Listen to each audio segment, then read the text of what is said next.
ఓం శ్రీ మహాలక్ష్మీదేవియే నమః. ఎవరు ఏమన్నా అన్నం పెట్టమని అడిగినారంటే మీకు పుణ్యకాలం ప్రవేశిస్తుందని అర్థం. భగవంతుడు ఎవరినో అడ్డం పెట్టుకుని వారి ద్వారా మీకు పుణ్య ఫలితములు ప్రాప్తి చేస్తున్నాడని అర్థం. దానిని సరిగా మనం వినియోగించుకోవాలి. ఇతర వర్ణముల వారి కంటే బ్రాహ్మణుడు, బ్రాహ్మణు కంటే వేద బ్రాహ్మణుడు, శివిద్యోపాసకుడు, సన్యాసి, వారి కంటే గోమాత, ఇలా ఒకదానికంటే మరొకటి కోట్ల రెట్లు ఫలములు అందిస్తాడు.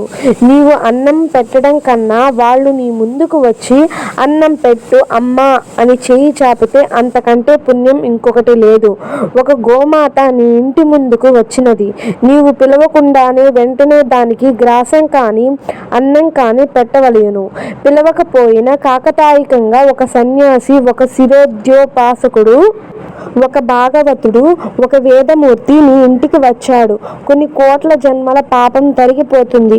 నీవు గాని అతనికి ఆతిథ్యం ఇస్తే కనీసంలో కనీసం కాస్త మంచినీరు అన్న ఇస్తే అర్థం ఉంటుంది. ఏమో ఏ శంకరాచార్యులు మారు రూపంలో వస్తాడో. యోగులు, జ్ఞానులు, బాబాలు అన్నం తిని ఎదుటి వారి పాపాలను తీసుకొని వెళతారు. డబ్బులు తీసుకొని కాదు. తన భక్తుల ఆకలి తీర్చినందుకు భగవంతుడు మిక్కిలి సంతసించి వెంటనే తగు పుణ్యమును మన జమలో వేసేస్తాడు. మన పాపకర్మ తొలగిపోతుంది. మహానుభావులకు బుద్ధి ప్రచోదనం చేయిస్తాడు భగవంతుడు. నీ కర్మ తొలగించడానికి, నీ పాపకర్మ తొలగించడానికి వారు నీ ఇంటికి వెతుక్కుంటూ వస్తారు. నీవు పెట్టే పట్టెడు అన్నంతో నీ జన్మల పాపాలన్నీ అంతా వాళ్ళు తీస్తారు.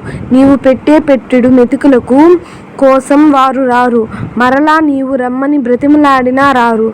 అది ఆ సమయంలోనే అంతే. ఒకసారి కాదనుకోవాలా, మరలా తిరిగి రాదు.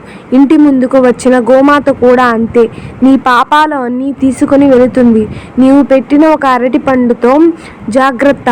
అమ్మా అన్నం పెట్టు తల్లి అని అడిగిన వాడు లేకుండా ఉండాలి. మరియు అడిగిన వారికి లేదనకుండా ఉన్నది పెట్టండి. మీ తరతరాలను ఆశీర్వదించి వెళతాడు. తిండి దొరకక రారు ఎవ్వరు నీ ఇంటికి. కావున తల్లులారా, అమ్మ అన్నం పెట్టు అని అడిగిన వారికి పరిగెత్తుకుని ఎన్ని పనులన్నా మానుకొని పెట్టండి. ఇంటికి వచ్చిన గోమాతను ఖాళీ కడుపుతో పంపకండి. వెంటనే మీకు శుభ ఫలితం లభిస్తుంది.